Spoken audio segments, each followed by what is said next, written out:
ನನ್ನ ವಿರುದ್ಧ ನಡೆದಿರುವ ಷಡ್ಯಂತ್ರ ಒಂದು ಓಪನ್ ಸೀಕ್ರೆಟ್. ಅದು ಈಗ ಹಂತ ಹಂತವಾಗಿ ಹೊರಬರುತ್ತದೆ ಎಂದು ದಾವಣಗೆರೆ ದಕ್ಷಿಣ ಕ್ಷೇತ್ರದ ಕಾಂಗ್ರೆಸ್ ಶಾಸಕ ಸಮರ್ಥ ಶಾಮನೂರು ನೇರವಾಗಿಯೇ ಹೇಳಿಕೆ ನೀಡಿದರು. ಮತದಾನದ ಬಳಿಕ ಕ್ಷೇತ್ರದಲ್ಲಿ ನಡೆದಿರುವ ಬೆಳವಣಿಗೆಗಳ ಕುರಿತು ದಾವಣಗೆರೆಯ ಬಸಾಪುರದಲ್ಲಿ ಸುದ್ದಿಗಾರರೊಂದಿಗೆ ಮಾತನಾಡಿದ ಶಾಸಕ ಸಮರ್ಥ ಶಾಮನೂರು, ತನ್ನ ವಿರುದ್ಧ ವ್ಯವಸ್ಥಿತ ಷಡ್ಯಂತ್ರ ನಡೆದದ್ದು 100ಕ್ಕೆ 100 ನಿಜ. ಈ ಪಿತೂರಿಯ ಸತ್ಯಾಸತ್ಯತೆಗಳು ಈಗ ಒಂದೊಂದಾಗಿಯೇ ಸಾರ್ವಜನಿಕವಾಗಿ ಬಯಲಾಗುತ್ತಿವೆ ಎಂದು ಆಕ್ರೋಶ ಹೊರಹಾಕಿದರು. ರಾಜಕೀಯ ವಲಯದಲ್ಲಿ ತೀವ್ರ ಚರ್ಚೆಗೆ ಗ್ರಾಸವಾಗಿರುವ ಆಡಿಯೋವೊಂದನ್ನು ಉಲ್ಲೇಖಿಸಿದ ಅವರು, ಆ ಆಡಿಯೋದಲ್ಲಿ ಪಕ್ಷೇತರ ಎಸ್ಡಿಪಿಐ ಹಾಗೂ ಬಿಜೆಪಿ ಪಕ್ಷಗಳ ಅಭ್ಯರ್ಥಿಗಳ ಹೆಸರುಗಳು ಬಂದಿವೆ. ಕಾಂಗ್ರೆಸ್ ಪಕ್ಷದ ಭದ್ರಕೋಟೆಯಾಗಿದ್ದ ದಾವಣಗೆರೆ ದಕ್ಷಿಣ ಕ್ಷೇತ್ರದಲ್ಲಿ ಈ ಬಾರಿ ಇಷ್ಟೊಂದು ಕಡಿಮೆ ಲೀಡ್ ಬರಲು ಕಾರಣವೇನು ಎನ್ನುವುದು ಆ ಆಡಿಯೋ ಕೇಳಿದರೆ ಯಾರಿಗಾದರೂ ಅರ್ಥವಾಗುತ್ತದೆ ಎಂದು ಮಾರ್ಮಿಕವಾಗಿ ಹೇಳಿದರು. ಇದೇ ವೇಳೆ ಸ್ವಪಕ್ಷೀಯ ಹಾಗೂ ಸ್ಥಳೀಯ ನಾಯಕರ ವಿರುದ್ಧವೇ ಪರೋಕ್ಷವಾಗಿ ಅಸಮಾಧಾನ ಹೊರಹಾಕಿದ ಸಮರ್ಥ್, ಕೆಲವು ಮುಸ್ಲಿಂ ನಾಯಕರು ನನ್ನ ವಿರುದ್ಧ ಯಾವ ರೀತಿ ಷಡ್ಯಂತ್ರ ಮಾಡಿದ್ದರು ಎನ್ನುವುದು ಚೆನ್ನಾಗಿ ಗೊತ್ತಿದೆ. ಇದರ ಬಗ್ಗೆ ನಮ್ಮ ಪಕ್ಷದ ಹೈಕಮಾಂಡ್ ನಾಯಕರು ಗಮನ ಹರಿಸಲಿದ್ದಾರೆ ಮತ್ತು ಅವರೇ ಸೂಕ್ತ ಕ್ರಮ ಕೈಗೊಳ್ಳಲಿದ್ದಾರೆ. ಈ ವಿಷಯದ ಬಗ್ಗೆ ನಾನೀಗ ಹೆಚ್ಚಿಗೆ ಏನನ್ನೂ ಹೇಳುವುದಿಲ್ಲ ಎಂದರು. ಹೇಳಿ ಸರ್, ಈಗ ನಿಮಗೂ ಗೊತ್ತು, ಚುನಾವಣೆ ಟೈಮ್ನಲ್ಲಿ ಇಂಥವೆಲ್ಲ ಚೂರು ಓಪನ್ ಸೀಕ್ರೆಟೇ ಆಗಿದ್ವು. ಆದರೆ ಏನೈತಿ, ಪಾರ್ಟಿ ಇನ್ವೆಸ್ಟಿಗೇಟ್ ಮಾಡಲಿ, ಆಡಿಯೋ ಕ್ಲಿಪ್ ವೆರಿಫೈ ಮಾಡಲಿ ಸರಿಯಾಗೈತಾ ಇಲ್ಲ ಅಂತ. ಆಮೇಲೆ ಇನ್ನೊಂದು ಚೂರು ಎವಿಡೆನ್ಸ್ ಏನೈತಿ ಎಲ್ಲದು ಹೊರಗೆ ಬರಲಿ. ಆಮೇಲೆ ಏನು ಆ್ಯಕ್ಷನು ಅದೆಲ್ಲ ಹೈಕಮಾಂಡ್ ಮೇಲೆ ಬಿಟ್ಟಿನಿ. ಈಗ ಆಲ್ರೆಡಿ ಒಂದಿಬ್ಬರ ಮೇಲೆ ಕ್ರಮ ಆಗಿದೆ. ಹ್ಞೂ. ಈಗ ಪಾರ್ಟಿ ಒಳಗೆ ಈ ಥರ ಇದ್ದು ಈ ಥರ ಮಾಡಿದ್ರೆ ಎಲ್ರಿಗೂ ಸಮಸ್ಯೆ ಇದೆ. ಹ್ಞೂ ರೀ. ಇಲ್ಲ, ಇದು ನೀವು ನೋಡಿರ, ಇದು ಪ್ರತಿ ಎಲೆಕ್ಷನಲ್ಲಿ ಯಾವ್ದಾರ ಪಕ್ಷ ಇರಲಿ ಹಿಂಗೆ ಇರ್ತವ್ರಿ. ನೀವು ನ್ಯೂಸ್ ಅವರೇ ಕವರ್ ಮಾಡ್ತೀರಾ, ಎ ಟೀಮು ಬಿ ಟೀಮು. ಆದರೆ ಭಾಳ ಕಡೆ ಎಲೆಕ್ಷನ್ ಬಂದಾಗ ಯಾರ ಕ್ಯಾಂಡಿಡೇಟ್ ಘೋಷಣೆ ಆದಮೇಲೆ ಎಲ್ಲರೂ ಒಗ್ಗಟ್ಟಿಂದ ಕೆಲಸ ಮಾಡೋದು, ಅದು ಒಂದು ಪದ್ಧತಿ ಐತಿ. ಆಮೇಲೆ ಅದನ್ನೇ ಭಾಳ ಜನ ಹಂಗೆ ಮುಂದುವಯ್ತಾರೆ ಎಲೆಕ್ಷನ್ನಲ್ಲಿ. ಆದರೆ ಯಾರ್ಯಾರು ಏನೇನು ಮಾಡಲ್ಲ, ಆ್ಯಂಟಿ ಪಾರ್ಟಿ ಬಿಹೇವ್ ಮಾಡ್ತಾರೆ, ಅದು ಯಾರಿಗೂ ಚೆನ್ನಾಗಿ ಅನ್ಸಲ್ಲ. ಈ ಪಾರ್ಟಿಗೂ ಚೆನ್ನಾಗಿ ಅನ್ಸಲ್ಲ, ಪಾರ್ಟಿ ಸಪೋರ್ಟ್ ಮಾಡೋ ಜನಕ್ಕೂ ಚೆನ್ನಾಗಿ ಅನ್ಸಲ್ಲ, ಮತದಾರರಿಗೂ ಚೆನ್ನಾಗಿ ಅನ್ಸಲ್ಲ ರೀ. ಸೊ ಏನೈತಿ, ಮುಂದೆ ಹೈಕಮಾಂಡ್ ಡಿಸಿಷನ್ ತಗೊಳ್ರಿ ಸರ್. ಈಗ ಪಕ್ಷೇತರ ಅಭ್ಯರ್ಥಿಗೆ ಸಪೋರ್ಟ್ ಮಾಡಬೇಕು, ಅಲ್ಲಿ ವೋಟ್ ಹಾಕಿಸ್ಬೇಕು ಅಂತ ಹೇಳಿದ್ರು.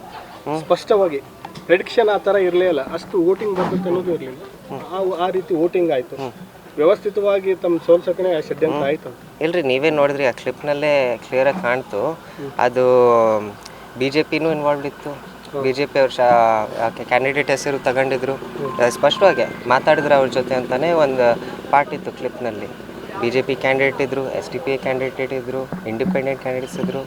ಸೊ ಇದು ಕ್ಲಿಯರಾಗಿ ಗೊತ್ತಾಯಿತು. ಈಗ ನಮ್ದು ಎಲ್ಲರದು ಅದೇ ಒಂದು ಕ್ವೆಶ್ಚನ್ ಇತ್ತಲ್ರ, ಎಲೆಕ್ಷನ್ ನಡೆಯೋಕ್ಕಾರ ಷಡ್ಯಂತ್ರ ನಡೀತೈತಿ ಅಂತಲೂ ಅನಿಸ್ತಿತ್ತು.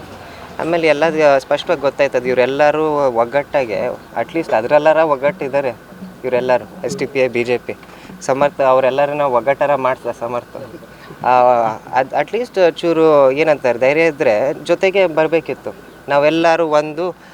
ನಾವೆಲ್ಲರೂ ವೋಟ್ಸ್ ಒಂದೇ ಸರ್ತಿ ಮಾಡ್ತೀವಿ ಅಂದರೆ ಹಂಗಾರ ಗೆಲ್ಬೋದಿತ್ತು ಅವರು. ಆದರೆ ಗೆಲ್ಲಕ್ಕಾಗಲಿಲ್ಲ, ಯಾಕಂದರೆ ಅವ್ರದ್ದು ಅದೇ ಏನಂತಾರೆ ಪ್ಲ್ಯಾನ್ ಇತ್ತು ಯಾವಾಗಲೂ. ಎಲ್ಲರನ್ನ ಜನನ ಮತದಾರರನ್ನು ಎಲ್ಲರೂ ಡಿವೈಡ್ ಮಾಡಿ ಗೆಲ್ಲೋದು, ಅದೇ ಅವ್ರದ್ದು ಷಡ್ಯಂತ್ರ ರೀ ಸರ್. ಆಮೇಲೆ ಅದು ನಡೆಯಲ್ಲ. ನಮ್ಮ ದುಗಮ್ಮ ಅಂಥವೆಲ್ಲ ಕೆಲಸಗಳು ಅಂಥವು ಮಾಡೋರಿಗೆ ಊರಿನಲ್ಲಿ ಬೆಳೆಯೋಕ್ಕೆ ನಡೆಯಲ್ಲ ರೀ. ಗೆಲುವಿನ ನಂತರ ಕಡಿಮೆ ಆಗೋಕ್ಕೆ ಇದು ಒಂದು ಕಾರಣ ಆಯಿತು ಅಂತ. ಹ್ಞೂ ರೀ ಸರ್, ನೀವು ನೋಡಿದ್ರೆ ಇವರು ಷಡ್ಯಂತ್ರದಿಂದನೇ ಚೂರು ಗೆಲ್ಲಕ್ಕೆ ಸಾಧ್ಯ ಅವರಿಗೆ. ಇಲ್ಲಾಂದರೆ ಸ್ಪಷ್ಟವಾಗಿ ಜನ ಜೊತೆ ಮನೆ ಹೋಗೋದು. ಈಗ ನಾವು ಹಳ್ಳಿಗೆ ಬಂದೀವಿ, ಬಸಾಪುರಕ್ಕೆ ಬಂದೀವಿ, ಒಂದೆರಡು ಸ್ಕೂಲಿಂದ ರೂಮಿಂದ ಉದ್ಘಾಟನೆ ಮಾಡಿದ್ವಿ. ಸ್ಟೂಡೆಂಟ್ಸು ಫಸ್ಟ್ ಸ್ಟ್ಯಾಂಡರ್ಡಿಂದ ಇತ್ತು, LKG UKG ಈಗ ಶುರು ಮಾಡಿ ಇಂಥವು ನಮ್ಮ ಕೆಲ್ಸಗಳೇನಿದಾವಲ್ಲ ರೀ, ಇಂಥವೇ ಗುರುತಿಸಿ ಜನ ಗ್ರಾಮಸ್ಥರು ಎಲ್ಲರೂ ನಮ್ಮನ್ನು ಗೆಲ್ಸರಿ ಸರ್. ಸೊ ಇಂಥವು ಕೆಲಸಗಳು ಮಾಡಲಿ, ಅವರು ಷಡ್ಯಂತ್ರ ಮಾಡಬೇಡ್ಲಿ. ಅಲ್ಲಿ ಮನೆಗೆ ಬಂದರು, ಹ್ಞೂ ರೀ, ಸಿಹಿ ಮುತ್ತು ಕೊಟ್ಟರು, ಆಮೇಲೆ ಈ ಥರ ಆಡಿಯೋ ಅಂತಂತಂದರೆ ಹೇಗೆ? ಅದಕ್ಕೆ ಆ ಆಡಿಯೋ ಏನೈತಿ ವೆರಿಫೈ ಮಾಡಲಿ ಸರ್, ವೆರಿಫೈ ಮಾಡಲಿ. ನಿಮಗೂ ಗೊತ್ತಿರ್ತದೆ, ಅದೆಲ್ಲ ಫೊರೆನ್ಸಿಕ್ಸ್ ಇರ್ತೈತಲ್ಲ, ವಾಯ್ಸಿಂದು ವೆರಿಫೈ ಮಾಡೋದು ಎಲ್ಲದು. ನೀವು ನ್ಯೂಸ್ ಅವರು ಅದೆಲ್ಲ ಮಾಡಿರಿ, ಮುಂದುವೈರಿ. ಬಟ್ ಏನೈತಿ, ಹೈಕಮಾಂಡ್ ಮೇಲೆ ಬಿಟ್ಟೀನಿ, ದೇವ್ರ ಮೇಲೆ ಬಿಟ್ಟೀನಿ. ಆಗಿದ್ದಂತೂ ಇದು ಆಗಿದ್ದು ನಿಜ ಅಂತ ಇಲ್ಲ, ಅದೇ ಆ ಆಡಿಯೋ ಕ್ಲಿಪ್ ವೆರಿಫೈ ಮಾಡಬೇಕು, ವೆರಿಫೈ ಮಾಡಲಿ. ಅದಾದಮೇಲೆ ಏನು ಆ್ಯಕ್ಷನ್ ಯಾರು ತಗೊಂತಾರೆ ಅವ್ರ ಆ್ಯಕ್ಷನ್ ತಗೊಳ್ಳಿ. ನಿಜ ಅನ್ಸುತ್ತೆ. ಹ್ಞೂ, ನಿಮಗೆ ನಿಜ ಅನ್ಸತ್ರ? ಮತ್ತು ನಿಮಗೆ ನಿಜ ಅನ್ಸುತ್ತೆ? ಆಡಿಯೋ ಕ್ಲಿಪ್ ಹೊರತಾಗಿಯೂ ಆಡಿಯೋ ಕ್ಲಿಪ್ ಬಿಟ್ಟು ಬೇರೆ ದಿನ ವಿಚಾರ ಮಾಡಿದ್ರು ಆ ವೇಳೆ ಚುನಾವಣೆ ವೇಳೆ ಪರಿಸ್ಥಿತಿ ಹಾಗೆ ಇತ್ತಲ್ಲ ಸರ್? ಹ್ಞೂ ರೀ ಸರ್. ಸೊ ಅದೇ ಒಂದು ಸಪೋರ್ಟಿಂಗು ಒಂದು ಏನಂತಾರೆ ಇದು ಚೂರು ಏನಂತಾರೆ ನಮ್ಮ ಕ್ವಿನ್ಸಿಡೆನ್ಸಲ್ ಟೆನ್ಷಲ್ ಎವಿಡೆನ್ಸು ಅಂಥದ್ದು ಬೇಡ. ಅಂದರೆ ಇದು ಸಿಮಿಲರ್ ಎವಿಡೆನ್ಸ್ ಅಂತ ಸತ್ಯ ಅಂತ ನಮ್ಮದು ಅದೆಲ್ಲ ಆಮೇಲೆ ವೆರಿಫೈ ಮಾಡಿರಿ ಯಾರು ಏನು ಆ್ಯಕ್ಷನ್ ತಗೊಳೋದೈತಿ ಪಕ್ಷ ತಗೊಂತೈತಿ